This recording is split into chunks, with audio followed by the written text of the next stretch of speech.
Okay boys, 3 games in row ஜெயிச்சாச்சு. It's time to upgrade a challenge. So daily 10 kilometre walking போகலான்னு decide பண்ணியிருக்கேன். Till Manchester United win 5 games in row. So இதை பண்ணலாமா இல்லை வேற ஏதாவது டிஃப்ரெண்ட்டாக பண்ணலாமா? கொஞ்சம் சேலஞ்சிங்காகவே வச்சுக்கலான்னு பார்க்குறேன். 10 கிலோமீட்டர் நடக்கிறது சாதாரணம் கிடையாது. It's about walking for like 2.5 hours. நீ ஒரு 3 கிலோமீட்டர் 4 கிலோமீட்டர் பேஸில் தான் நடப்பேன்னா 2 hour ஒரு நாளைக்கு நடக்கணும். ஸோ சாதாரணமான விஷயம் கிடையாது. அதுவும் யுனைடெட் என்னைக்கெல்லாம் கோல்ஸ் கன்சீட் பண்ணுறாங்களோ அன்னைக்கு ஒரு கோலுக்கும் 10 புஷ்அப்ஸ் எடுக்கிறதா சேலஞ்ச் பண்ணுறேன்.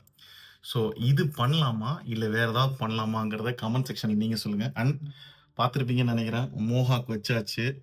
ஸ்டைலிங் பண்ணாலும் சரி, இது பண்ணாலும் சரி, அப்படியே முள்ளமற்றி மாதிரி தான் தலை இருக்குது. சைடில் ஃபேட் கம்மியாக இருக்குன்னு பசங்க சொல்கிறானுங்க நிறைய பேர். வேணா சொல்லுங்கள், ஃபேடை வேணால் இன்க்ரீஸ் பண்ணி அடிச்சு விட்டுலாம். ஃபுல்லாக அடிச்சு புளிங்கோ கட்டிங்கில் பண்ணிடலாம். ஒன்றும் பிரச்சனை இல்லை. அந்த மாதிரி ஹேர் கட் பண்ணுறதுல எனக்கு அதெல்லாம் சின்ன வயசுலேயே பண்ணியிருக்கேன். See you soon. கமெண்ட் பண்ணுங்க.